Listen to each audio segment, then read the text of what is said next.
दोस्तों, पेड़ पौधे हमारे भारत भूमि का अमूल्य धरोहर है और दोस्तों, पेड़ पौधे अगर नहीं हो तो शायद मानव जीवन भी संभव नहीं है।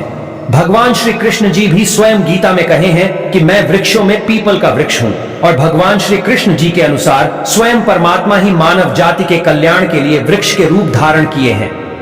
तो भैया, आज मैं आप लोगों को एक ऐसा दुर्लभ पौधा के बारे में बताऊंगा जिसके नाम तब सब जानते हैं, लेकिन इसके चमत्कारिक लाभ, इसके आयुर्वेदिक प्रयोग नहीं जानते। मैं जीस पौधा के बारे में बताने जा रहा हूं। यह पौधा आपके घर के आसपास में या फिर जो खेत है उसमें बहुत ही आसानी से मिल जाते हैं और यह पौधा इतना ज्यादा चमत्कारिक शक्ति से भरे हैं कि भैया भगवान शंकर ने स्वयं माता पार्वती को कहे कि हे पार्वती, ये पौधा ज्येष्ठ और श्रेष्ठ और देवताओं को भी दुर्लभ है। इसको एक बार आप जो ध्यान से देखना को आधे बीच में छोड़ करके मत जाना। मैं हर दिन बोलता हूं, आधे अधूरे ज्ञान खतरनाक होते और ये जानकारी आपको आपके आगे जीवन में बहुत काम आएंगे। इतना सुंदर पौधा है, इतना ज्यादा इसके चमत्कारिक लाभ है।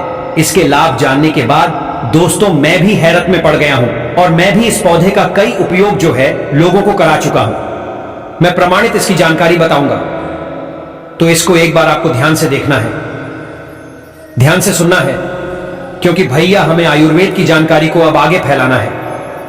आयुर्वेद की जानकारी को हमारे भारत भूमि में बचा करके रखना है। तो दोस्तों, आज मैं जीस पौधा के बारे में बताने जा रहा हूं। इस पौधा का नाम है मयूर शिखा। जी हां, इस पौधा का नाम है मयूर शिखा।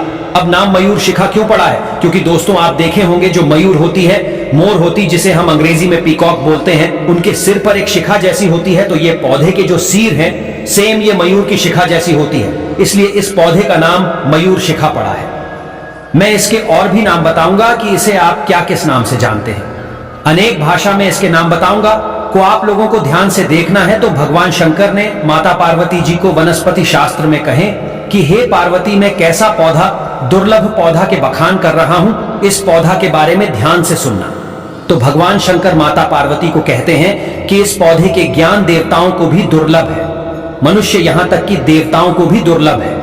भगवान इसे सभी प्रकार के अवधि में ज्येष्ठ और श्रेष्ठ कहते हैं। भगवान शंकर कहते हैं कि हे देवी, इसके अनेक नाम हैं। इसे लोग पार्वती भवन शंकर कहते हैं कि लोग इसे मूलावर्ता के नाम से जानते हैं, शिखरंबा के नाम से जानते हैं, कई लोग इसे कुमारी बोलते हैं और कई जगह इसे मधु के नाम से जानते हैं। और हां दोस्तों, इसे कई जगह विसाह भी बोलते हैं क्योंकि विषनाश करने का काम करते हैं। कई जगह इसे गोरंभा के नाम से जानते और कई जगह इसे शुभका कहते हैं, लेकिन खास तौर पर इसे मयूर शिखा के नाम से जानते हैं।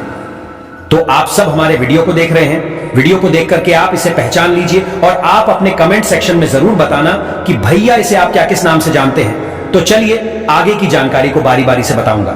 वीडियो को ध्यान से सुनना। इसके आयुर्वेदिक लाभ, इसके तांत्रिक प्रयोग, इसके ज्योतिष प्रयोग तो भगवान शंकर जी के अनुसार पुष्य नक्षत्र में इसे संभाल करके मनुष्य को रखना चाहिए। और भगवान शंकर जी कहते हैं कि अगर बालकों को भूत, प्रेत, पिशाच, डाकनी इत्यादि बाधाओं, जैसे घर में आपके छोटे बालक हैं, छोटे बालक को भूत, प्रेत, गृह पिशाच। अब देखिए, ग्रह की बाधा तो बड़े लोगों को होती है, लेकिन जो छोटे बच्चे होते हैं उसे ग्रह जो है भूत प्रेत की बाधा, दार्शनिक बाधा हो जाते हैं। तो क्या करना चाहिए? तो जो छोटे बालक है उनके गले में बांध देना चाहिए, हाथ में बांध देना चाहिए। बहुत सारे लोग ग्रह के बाधा से पीड़ित होते हैं, तो भगवान शंकर जी के अनुसार इसके मूल को अर्थात इसके जड़ को गले में धारण करने से या फिर बाजू में बांधने से ग्रह की पीड़ा दूर हो जाती है, भूत प्रेत की पीड़ा दूर हो जाती है, पिशाच की पीड़ा दूर हो जाती है, डाकनी इत्यादि बाधा से परेशान चाहे कोई भी मनुष्य भूत प्रेत से परेशान है तो अगर स्वयं करना चाहे तो रविवार के दिन इसके जड़ को ला सकते हैं। सोमवार के दिन धूप इत्यादि दिखा करके भगवान शंकर जी की शिवलिंग पर स्पर्श करके धारण कर सकते हैं। तो भूत प्रेत इत्यादि जो बात है उसे भगाने का काम करते भगवान वनस्पति शास्त्र में माता पार्वती को इसकी जानकारी को दिए हैं। इसके बाद दोस्तों ये भूत ज्वार को भी उतारने का काम करते हैं। अब भूत ज्वार किसे बोलते हैं भैया? ऐसे ज्वार जो कि बहुत ही ज्यादा भयानक होते हैं, जो ठीक होने का नाम ही नहीं लेते और इसमें मनुष्य भूत के जैसा वार्तालाप करने लगते हैं। जिससे भूत ज्वार चढ़ा होता है वह मनुष्य भूत के जैसा वार्तालाप करने लगते हैं, तो भूत ज्वार से तुरंत राहत देने का काम करते हैं। इसके लिए करना क्या होता है? इसके धूप दिखाना होता है। इसके पौधे लाइए और इसके पौधे को जला करके इसके धूप, जिसे भूत ज्वर चढ़ा उसे दिखाइए, तत्काल शांत हो जाते हैं। इसके बाद दोस्तों इसके मूल को सीखा में बांध करके रात्रि में बाहर जावे तो इसे भूत प्रेत और सर्प का भय नहीं रहता। भगवान शंकर जी के अनुसार अगर रात्रि में कहीं आपको जाना है तो इसके मूल को आप जो है अपने सर प्रथा सीखा में बांध करके छोटे सा टोपी के अंदर में भी डाल करके जा सकते हैं। ऊपर में टोपी पहन सकते हैं, केप लगा सकते हैं, से भूत और सर्प का भय नहीं रहता। भगवान शंकर जी के अनुसार भगवान शंकर माता पार्वती को कहते हैं कि हे पार्वती, हाथ में बांध करके मनुष्य बिच्छू के भय से निर्भर हो जाता है। अगर बरसात के समय में किसान भाई काम करते हैं, कहीं आना जाना होता है या फिर आपको कहीं आना जाना है, तो एक काम करना, हाथ में बांधकर कहीं भी जाइए, आपको कभी बिच्छू को भय नहीं सताएंगे, अर्थात आपको कभी भी बिच्छू डंक नहीं मारेंगे। इसके बाद इसके सूक्ष्म शाखा को बांधने से महाग्रहों का उच्चाटन होता है। भगवान शंकर जी के अनुसार अगर कोई मनुष्य जैसे ग्रह नक्षत्र के पीड़ से परेशान है, बहुत सारे लोग बोलते हैं ना कि हम शनि से परेशान हैं, राहु से परेशान हैं, बहुत सारे लोग बोलते हैं कि केतु से परेशान हैं। चाहे कोई सा भी ग्रहों, तो महाग्रहों के अगर 10 ग्रहों से परेशान हैं तो भैया इसके शाखाओं को बांधने से महाग्रहों का उच्चाटन होता है। महाग्रह शांत हो जाते हैं। इसके आगे फायदा और शून्य। इसके मूल को अर्थात इसके जड़ को घृत में रगड़ करके, अर्थात घी जो होता है उसमें रगड़ करके न सदने से, नाक में तिपकाने से सर्पा का काटा हुआ मनुष्य 2-3 क्षण में ही विस्मुक्ता हो जाता है। भगवान शंकर ने माता पार्वती को ये प्रयोग बताए हैं, लेकिन भैया ये प्रयोग आपको करना नहीं है, केवल ये जानकारी आपको जानना है, नॉलेज के लिए बताए जा रहे बाकी प्रयोग में आप ना करें। इसके बाद तंबुल के साथ अगर बहुत सारे लोगों को ऐसा डर बना होता है, चूहा काट देते हैं तो डर जाते हैं, तो तंबुल के साथ में अगर इसके छोटे से टुकड़े इसके जड़ को खिला देते हैं तो चूहे का काटा हुआ जो विष होता है वह दूर हो जाते हैं, ठीक हो जाते हैं। अब इसके नियम भी बताइए तो ओम नमः शिवाय इस मंत्र से 7 बार अभिमंत्रित करके इस कृष्ण पक्ष की चतुर्दशी तिथि की रात में पवित्र वस्त्र धारण करके मयूर शिखा के पौधे को उखाड़ना होता है।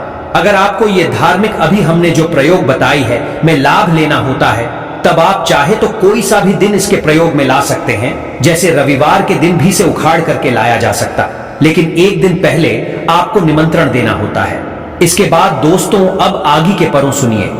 सूक्ष्म चूर्ण करके मधु के साथ भक्षण करने से अधिक बलशाली हो जाते हैं, मनुष्य बल संपन्न हो जाता है। इसके सूक्ष्म चूर्ण करके मधु अर्थात जिसे हम शहद बोलते हैं, हनी बोलते हैं, इसके साथ सेवन करने से हमारे जो शरीर होते हैं बहुत ही ज्यादा बलशाली हो जाते हैं।